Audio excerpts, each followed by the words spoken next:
Science by MS sir में आप सभी का स्वागत है। आज हम लॉ ऑफ मोशन से BPSC टीचर से रिलेटेड क्वेश्चन हम बताने जा रहे हैं जो एग्जाम के लिए बहुत ही इम्पोर्टेंट है। तो इसका पहला क्वेश्चन है न्यूटन का गति का पहला नियम किससे संबंधित है। तो ए होंगे संवेग, बी जड़त्व और सी हो जाएंगे त्वरण और डी है भार। तो इसमें हो जाएंगे, इसका सही आंसर हो जाएंगे बी यानी कि जड़त्व। इसका सही आंसर हो जाएंगे बी यानी कि जड़त्व। अगला क्वेश्चन अगला क्वेश्चन है चलती बस को अगर अचानक रोक दिया जाए तो उसमें बैठे यात्री आगे की ओर झुक जाते हैं, यह किसके कारण होता है। तो देखिए, जब हम बस में चलते हैं आगे की ओर झुक जाते हैं तो ये भी ए त्वरण के कारण, बी संवेग के कारण, सी संवेग परिवर्तन के कारण और डी जड़त्व के कारण। तो इसका सही आंसर क्या हो जाएंगे डी जड़त्व के कारण जो है सो बैठे हुए यात्री आगे की ओर झुक जाते हैं। अगला क्वेश्चन है निम्नलिखित में से कौन से अदिश राशि है। तो दो राशियां होती है सदिश और अदिश राशि। तो इसमें कौन अदिश राशि है। ए हो जाएंगे ऊर्जा, बी संवेग, सी त्वरण और डी वेग। तो आप लोग इसमें सही आंसर क्या होंगे जल्दी जल्दी बताइए। तो अधिकतर स्टूडेंट का सही आंसर है सी यानी कि त्वरण। क्या हो जाएंगे त्वरण। अगला क्वेश्चन है एक व्यक्ति साइकिल को धकेल कर ले जाता है। व्यक्ति द्वारा साइकिल पर लगाया गया बल। तो व्यक्ति द्वारा साइकिल पर लगाया गया बल ए संतुलित बल और बी असंतुलित बल। तो बी हो जाएंगे असंतुलित बल। अगला क्वेश्चन है संवेग का एसआई मात्रक क्या है। तो संवेग का देख लीजिए, संवेग पे रिलेटेड क्वेश्चन है। तो आपको संवेग P बराबर होता है P बराबर mv। क्या हो जाता है mv। m हो गया मतलब मास द्रव्यमान जो होते हैं, v हो गए क्या होंगे वेलोसिटी यानी कि वेग। तो मास का केजी हो जाता है और वेलोसिटी का हो जाता है मीटर पर सेकेंड। तो केजी मीटर पर सेकेंड। तो इसका सही आंसर क्या हो जाएंगे, इसका सही आंसर केजी मीटर पर सेकेंड जो है सो डी आंसर हो जाएंगे। ठीक है, अगला क्वेश्चन देखिए प्रणोद यानी इम्पल्स क्या होता है। तो प्रणोद इम्पल्स ए होंगे संवेग में परिवर्तन, बी हो जाएंगे त्वरण में परिवर्तन, सी हो जाएंगे वेग में परिवर्तन और डी हो जाएंगे बल में परिवर्तन। तो इसका सही आंसर क्या होगा। तो अधिकतर लोगों का स्टूडेंट का है ए संवेग में परिवर्तन। ठीक है, इसी तरह आप लोग जो है आंसर का जो है आंसर देते रहिए क्वेश्चन का। अगला क्वेश्चन है दूरी समय ग्राफ में एक समान गति का ग्राफ होते हैं। तो एक समान गति का जो ग्राफ होते हैं दूरी और इसमें तो कैसा होता है सीधी ग्राफ होते हैं। आप देख लीजिए दूरी और समय में ग्राफ, अगर आप ग्राफ बनाइएगा तो इस तरह से होगा। देख लीजिए ये सीधी रेखा में, इसके ये जीरो से होकर के जाएंगे, ये सीधी रेखा में ये हो जाएंगे दूरी यानी कि डिस्टेंस और ये हो जाएंगे क्या टाइम। तो यही देखिए टाइम और दूरी का ग्राफ है जो क्या जा रहा है सीधी रेखा में, और सीधी रेखा में जाकर के ये जो है सीधी रेखा में, तो ये क्या होंगे सीधी रेखा में जाएंगे। ठीक है, अगला क्वेश्चन है, अगला क्वेश्चन हो जाएंगे किसी वस्तु को किस कोण पर प्रक्षेपित करने पर वह अधिकतम दूरी तय करता है। तो ये बहुत इंपॉर्टेंट क्वेश्चन सब है जिसको आप देख लीजिए। तो ए है 90 डिग्री, बी है 30 डिग्री, सी है 45 डिग्री और डी है 60 डिग्री। तो इसका सही आंसर हो जाएंगे 45 डिग्री पर किसी चीज़ को प्रक्षेप करिएगा तो वो अधिकतम दूरी तय करेगी। ठीक है, अगला है यदि रेखीय वेग भी बराबर भी है, कोणीय वेग ओमेगा हो तथा त्रिज्या आर हो तो निम्न में से कौन सा समीकरण रेखीय वेग और कोणीय वेग के लिए क्या होंगे, दोनों वेग को क्या करेंगे रिलेशन यानी कि संबंध को बताता है। तो इसका सही आंसर जो हो जाएंगे, देखिए ए क्या है, ए है भी बराबर ओमेगा आर ओमेगा, भी बराबर ओमेगा बाई आर, सी है भी बराबर r omega r by omega और डी है भी बराबर आर स्क्वायर ओमेगा। तो इसका सही आंसर हो जाएगा भी बराबर आर ओमेगा। क्या हो जाएंगे भी बराबर आर, भी हो जाते हैं वेलोसिटी, फिर जो है कोणीय वेग हो जाएंगे ओमेगा और जो है दोनों के बीच का त्रिज्या जो हो जाएंगे आर हो जाएंगे। ठीक है, अगला क्वेश्चन है जो रॉकेट जो है सो किस सिद्धांत पर आधारित है। तो रॉकेट देख लीजिए ए है कोणीय संवेग संरक्षण, बी है रेखीय संवेग संरक्षण, सी है गति का प्रथम नियम और डी है सापेक्ष का सिद्धांत। तो इसका सही आंसर हो जाएंगे बी यानी कि रेखीय संवेग संरक्षण। अगला क्वेश्चन है, इसमें है आपको मिलान करना है, जो कौन सही है और कौन किसका जो है सही मैचिंग होगा। तो देखिए, बिलियर्ड्स की गेंद की गति, पक्षी की गति है, स्वतंत्र रूप से गिरते पिंड की गति, और इसका 3 ऑप्शन इस साइड दिया गया है, 1 बीमीय गति, 2 बीमीय गति और 3 बीमीय गति। तो देखिए ए का हो जाएगा 2, यानी कि बिलियर्ड्स की गेंद जो होता है सो 2 बीमीय गति होते हैं, ठीक है। बी जो हो जाएंगे उसका हो जाएगा पक्षी की गति होती है त्रिविमीय गति, और स्वतंत्र रूप से जो पिंड गिरता है उसका क्या होता है 1 बीमी। इसका सही आंसर हो जाएंगे सी, ठीक है। अगला क्वेश्चन है, साइकिल चालक की को वर्तुल गति में झुकना चाहिए। तो वर्तुल गति में झुकना चाहिए, केंद्र की ओर ए, केंद्र की ओर तिरछे, बी है केंद्र से दूर तिरछे, और सी है आगे की ओर, और डी है पीछे की ओर। तो इसका सही आंसर हो जाएगा केंद्र की ओर तिरछे। केंद्र की ओर कैसे हो जाएंगे तिरछे, केंद्र की ओर कैसे हो जाएंगे तिरछे। तो इसका सही आंसर हो जाएगा ये ए आंसर। देखिए होता क्या है, जब हम टर्निंग पे हम ऐसे वर्तुल होता है, तो जब हम साइकिल से जब हम चलते हैं, यहाँ पे अगर साइकिल है, यहाँ पे अगर साइकिल है, यहाँ पे अगर हम चलते हैं, तो यहाँ हम इसकी ओर झुक जाते हैं। क्यों?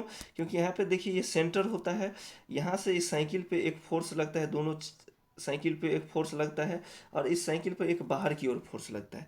तो ये अंदर की ओर जो फोर्स लगेगा इसको बोलते हैं हम सेंट्रीपिटल फोर्स, सेंट्रीपिटल फोर्स बोलते हैं। और इधर जो लगता है इसको हम बाहर की ओर जाएगा, इसको सेंट्रीफ्यूगल, इसको अभिकेंद्री बल बोलते हैं, और इसको अपकेंद्री बल कहते हैं। और यही जब बैलेंस रहता है, जिसके कारण हम क्या कहते हैं, जब रोड पे हम तिरछा जब हम टर्निंग लेते हैं तो रोड के और हम पूरा झुक भी जाते हैं, तो यही जो है सेंट्रीपिटल और सेंट्रीफ्यूगल फोर्स, अपकेंद्री और अभिकेंद्री बल जो है हमको बैलेंस रखता है, इसलिए हम झुकने के बाद भी हम गिरते नहीं हैं तिरछे पे। तो ये किधर की ओर झुक जाते हैं, तो हम केंद्र की ओर तिरछे झुक जाते हैं। अगला है, निम्नलिखित में से कौन आभासी बल है। तो निम्नलिखित में से कौन से आभासी बल होंगे, तो एक देखिए अभिकेंद्री बल है, बी है अपकेंद्री प्रतिक्रिया बल, सी है अपकेंद्री बल, और डी है आपका प्रबल नाभिकीय बल। तो इसका सही आंसर हो जाएगा सी, अपकेंद्री बल, ठीक है।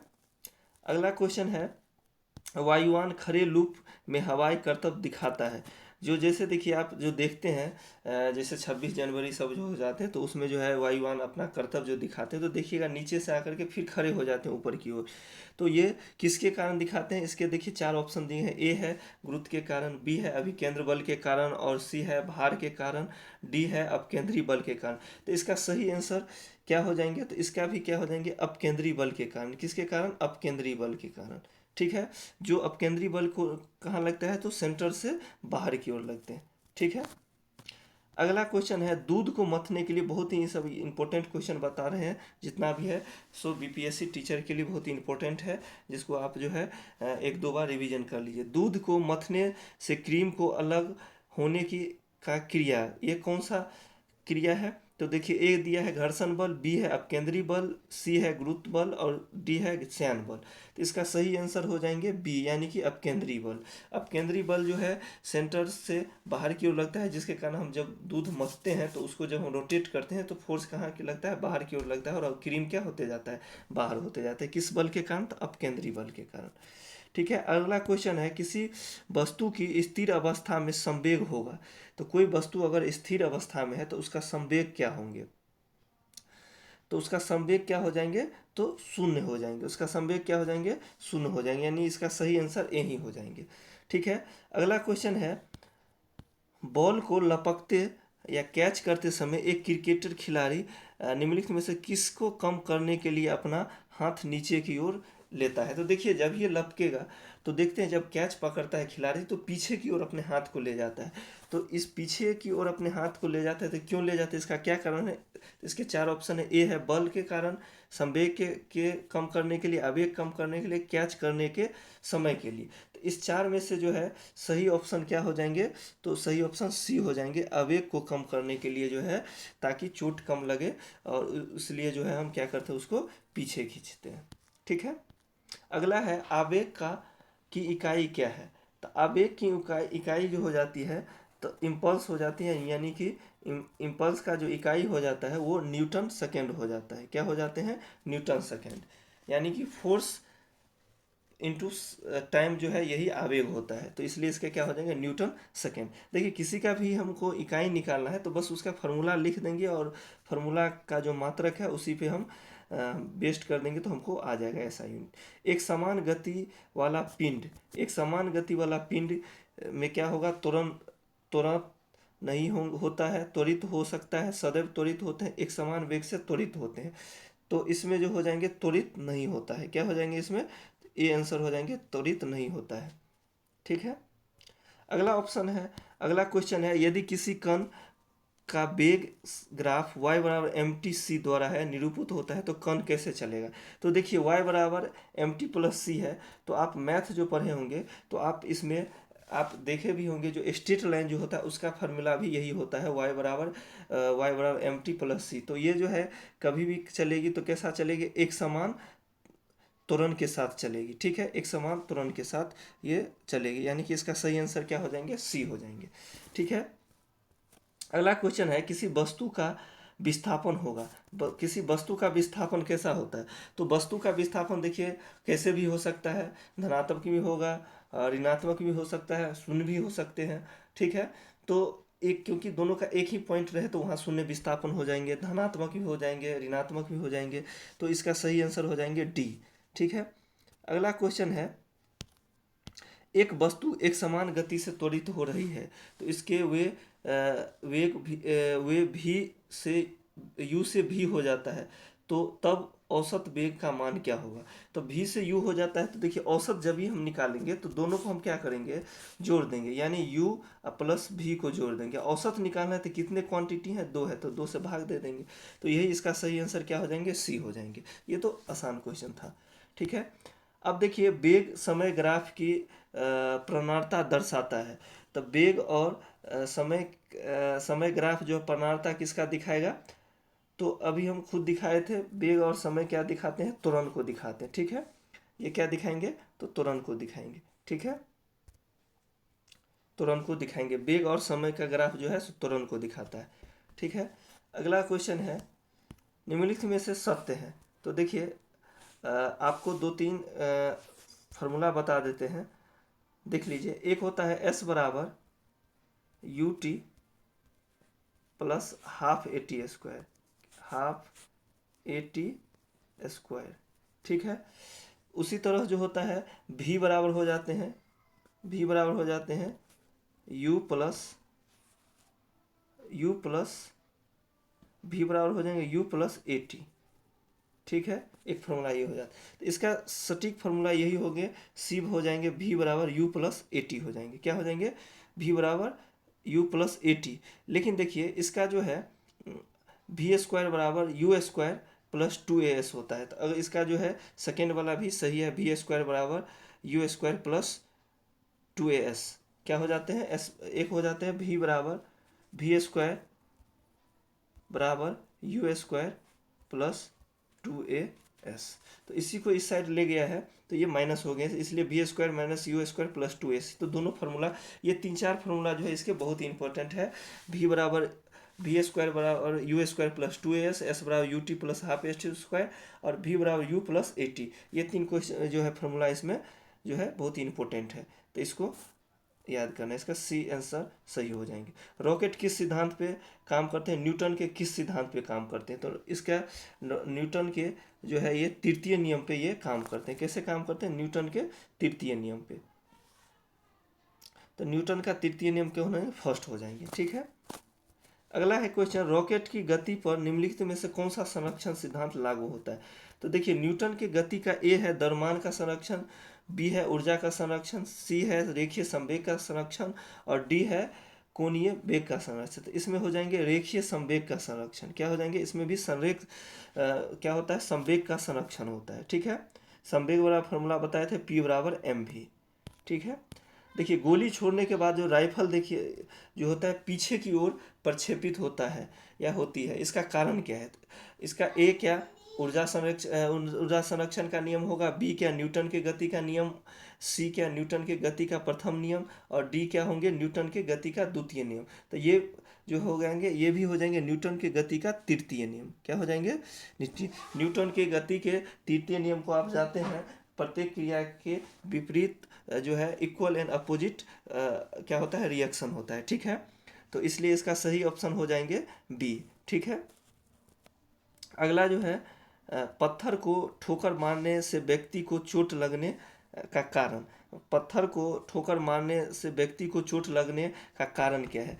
तो इसका क्या कारण होगा है? तो इसका ए है जरूरत, बी वेग, सी प्रतिक्रिया और डी संवेग। तो इसका सही ऑप्शन हो जाएंगे सी हो जाएंगे, यानी कि प्रतिक्रिया। पत्थर को ठोकर मारने पे क्या होगा, चोट लगने का कारण क्या, प्रतिक्रिया। यानी कि प्रत्येक क्रिया के विपरीत और समान जो है प्रतिक्रिया होती है, तो क्या होंगे, तो इसलिए हम पत्थर पे अगर हम ठोकर मारते हैं तो क्या होगा, उससे हमको भी अपोजिट सेम चोट लगता है प्रतिक्रिया के कारण। ठीक है, अगला क्वेश्चन है किसी वस्तु के लिए अभिकेंद्री बल का मान कितना होता है? तो देखिए अगर कोई वस्तु है तो उसका अभिकेंद्री बल का मान कितना होगा? तो अभिकेंद्री बल होता है जिसको हम सेंट्री पीटल फोर्स बोलते हैं। तो उसका क्या हो जाता है, फार्मूला बताइए। ए है एफ बराबर m v by r, B है एफ बराबर m square v by r, C है एफ बराबर m v square by r, और एफ है m v by r square. तो देख लीजिए इसका सही आंसर हो जाएंगे सी।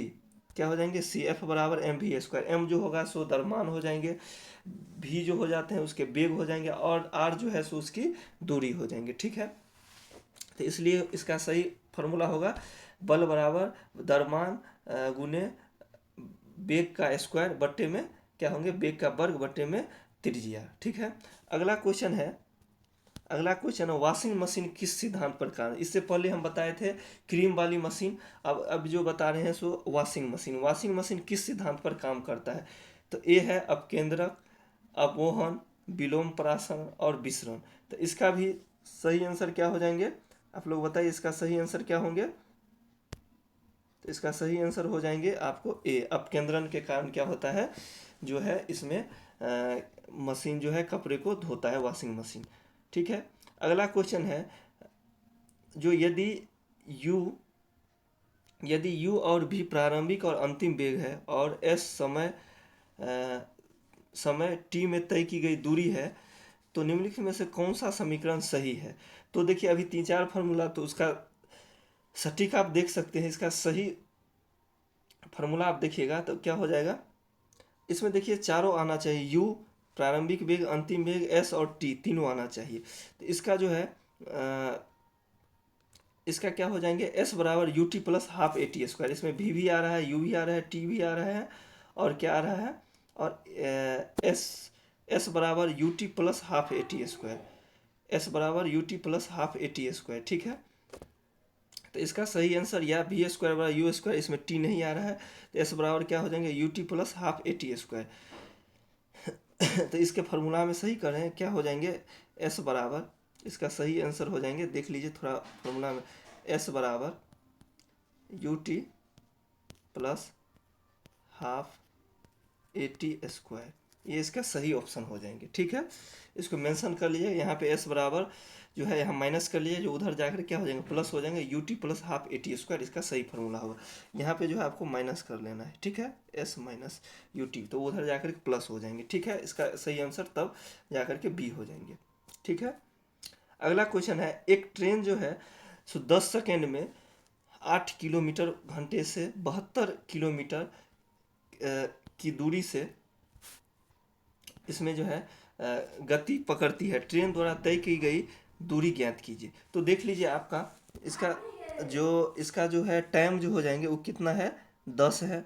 ठीक है, इसका जो है स्पीड जो दिया हुआ है v1 और इसमें जो है v1 और v2 दिया हुआ है 18 किलोमीटर प्रति घंटा और 17 किलोमीटर प्रति घंटा। तो देखिए इसमें सबसे आंसर भी आपको मीटर में दिया है, टाइम आपको सेकंड में दिया है, तो हमको क्या करना है, किलोमीटर को जो है हम किस में ले आएंगे, मीटर पर सेकंड में ले आएंगे। तो देखिए अगर हम v1 देते हैं तो ये क्या हो जाएंगे, 18 है, तो इसको हम मीटर पर सेकंड में ले जाएंगे तो क्या हो जाएंगे, ये मीटर पर सेकंड में कितने हो जाएंगे, ये हम क्या करेंगे, इसको 18/5 से हम 5/18 से अगर हम इसको इंटू करते हैं तो देखिए क्या हो जाएंगे, 5 हो जाएंगे। ठीक है, कितने हो जाएंगे, 5 हो जाएंगे। अगर इसको भी हम v2 को भी करते हैं तो ये हमको कितने हो जाएंगे, 5/18, तो 18 चौक 72, 4 5 20, तो इसका v1 5 और v2 कितने हो जाएंगे, 20 हो जाते हैं। ठीक है, भी, और टाइम हमको कितना है 10 सेकेंड। अब जो है हमें जो है ए नहीं पता है, तो ए बराबर क्या हो जाता है, अब हम क्या निकालेंगे, ए निकालेंगे, तो ए क्या हो जाता है, ए बराबर हो जाएंगे भी, यानी चेंज ऑफ वेलोसिटी। तो हम 5 में से अगर हम 20 में से 5 माइनस करेंगे तो हम कितना हो जाएगा 15। अब बाई टाइम कितना दिया हुआ है, तो आपको टाइम पता है 10 सेकेंड, तो यानी कि ये कितना हो जाएगा 1.5 जो हो जाएंगे, सो क्या हो जाएगा ऐसे मीटर पर सेकेंड स्क्वायर हो जाएंगे, क्योंकि एक्सेलरेशन है, ठीक है। तो अब जो है हम इससे हम निकालेंगे, क्या निकालेंगे हम यहाँ से, तो यहाँ से हम निकालेंगे, फार्मूला लगाएंगे एस बराबर U T plus half A T square, half A T square. तो इसको जब हम सबको हम रखेंगे, u हमको पता था, यानी ये प्रारंभिक वेग हो गया u, यानी कि 5 आया था, प्लस t आपको 10 दिया हुआ है, और क्या है ये हाफ हो गए, a हमको कितने आए थे 1.5 आया था, और t हमको 10 दिया हुआ है। चलिए तो इस सब का हम कैलकुलेशन कर लेते हैं। इस सब को हम कैलकुलेशन जब हम करते हैं तो हमको जो है इसका आ जाता है 125, यानी कि इसका सही आंसर हो जाएंगे सी, यानी कि 125 मीटर हो जाएंगे, ठीक है। तो इसके जो है इंपॉर्टेंट क्वेश्चन है, आप लोग रिवीजन कीजिए, ये आपके एग्जाम पॉइंट ऑफ व्यू से बहुत इंपॉर्टेंट है। और science by M S sir channel को अगर आपको अच्छा लगता है तो वहाँ जा कर के आप सब्सक्राइब कर दीजिए, ताकि आगे भी इस तरह के क्वेश्चन इंपॉर्टेंट आपके एग्जाम के लिए प्रोवाइड कराते रहें। धन्यवाद।